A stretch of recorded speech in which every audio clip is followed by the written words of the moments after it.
మన తీన్మార్ మల్లన్న మాట్లాడుతూ, Johnny master Dudekula కులం సంబంధించిన వ్యక్తి కాబట్టి, ఆయన పైన ఆయనకి నేషనల్ అవార్డ్ వస్తుందని తెలిసి, అల్లు అర్జున్ కుట్ర పన్ని, నేషనల్ అవార్డ్ వస్తే నాకే రావాలని కుట్రతోటి, జానీ మాస్టర్‌కి అన్యాయం చేశాడు అనేసి మాట్లాడారు. ఎవడు చెప్పాడురా మల్లన్న నీకు ఈ విషయాన్ని? నీ దగ్గర ఎవిడెన్స్‌లు ఏమున్నాయిరా? మల్లిగా నీ బతుకేందసలా? చెప్పు. నీ బ్రతికేంది? టీవీ ఛానెల్‌లో ప్రోగ్రామ్ చేసుకునే బ్రతుకు. ఓకే.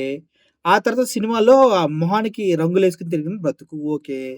ఏదో కర్మకాలి దరిద్రం బాగుండి ఒక యూట్యూబ్ ఛానెల్ పెట్టుకొని దాన్ని బీఆర్ఎస్ పార్టీని తిట్టి, తిట్టి, తిట్టి కాంగ్రెస్‌లో ఎమ్మెల్సీ కొట్టావు.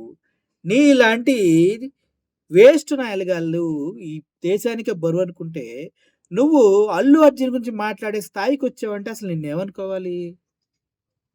అల్లు అర్జున్ జానీ మాస్టర్‌కొచ్చినటువంటి నేషనల్ అవార్డ్‌ని వెనక్కి పంపించేలాగా ప్రయత్నం చేశాడు. నీ దగ్గరున్న ఎవిడెన్స్‌లు బయట పెట్టరా మల్లన్న?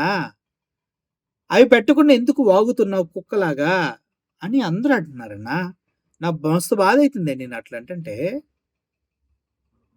నేను ప్రతి ఒక్కడు ఎలాగో చూస్తున్నారన్నా. నాకసలు నచ్చట్లా అలా.